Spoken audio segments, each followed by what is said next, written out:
Okay, I don't have bias against any particular culture or genre of music, etc., etc. I have, strong objections to music per se, though there's some scholarly discussion about it, but I will show you what I'm convinced of. I think nowadays music is probably one of the easiest means to lose your moral sense. Music is audio pornography today. That's what it is. It's explicit, it's shameless, it's vulgar, it takes your sense of humanity away from you, it makes you look at women as objects, worse than animals. And these people are talking about women like they're talking about, an animal, really. It objectifies women, and especially I've noticed a lot of the brothers that I know of, Muslims, that are really into the hip-hop scene, and they're kind of doing the hifz of the song, right? They're memorizing the song, and they're really good at reciting it with perfect tajweed too, right? And so they do that, and it's just horrible language, horrible, horrific language. The only simple response I have to that, if you have any regard for the book of Allah, that you really think it's from Allah, بِئْسَ الْإِسْمُ الْفُسُوقُ بَعْدَ الْإِيمَانِ. Even the name, the mention, the word for something bad is terrible once you have faith. Even the mention of something terrible is horrible for you, it's harmful for you after you have faith. You have to have a clean tongue.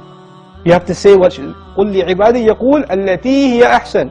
Tell my slaves to say that which is the best. Say what is the best. Say good things from your mouth. So this is the first thing. When you say horrible things, and you say things that are in direct contradiction to the moral gauge Allah gifted us with, then obviously you're deviating from your natural fitrah, your predisposition to turn to Allah. And when you constantly listen to garbage like that, then you get deviated. And you don't find pleasure except in disobedience to Allah, and that's a sign of a sick heart. So one has to distance themselves from this. This is the first step. And I'll tell you, this is my personal measure, this is not a fatwa, it's my personal analysis, you don't have to take it.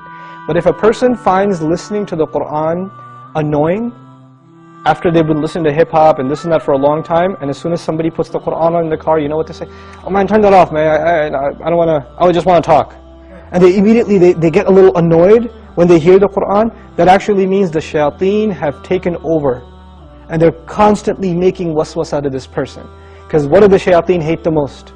Yes, they hate the Qur'an. They hate the word of Allah. They flee, it hurts them. So you know what they do?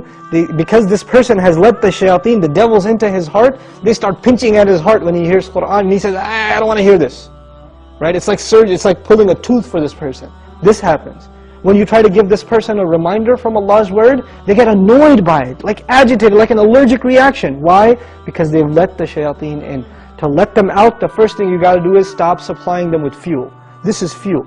This useless wasting of time, this is fuel for shaitan. They love that you waste your time. They love it.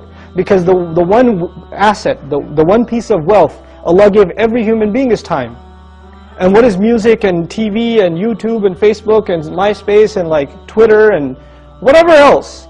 If you're spending hours and hours and hours on this stuff, what is it except destroying your time? It's taking that one asset away from you. Shaitan would love nothing more. May Allah subhanahu wa ta'ala give you the strength to get away from these temptations. My advice that I keep going over, I can't get enough of giving this advice, find better friends. Find company that is not into these things and try to spend more time with them, and inshallah you'll wean yourself off of these habits. Bi-idhnillah.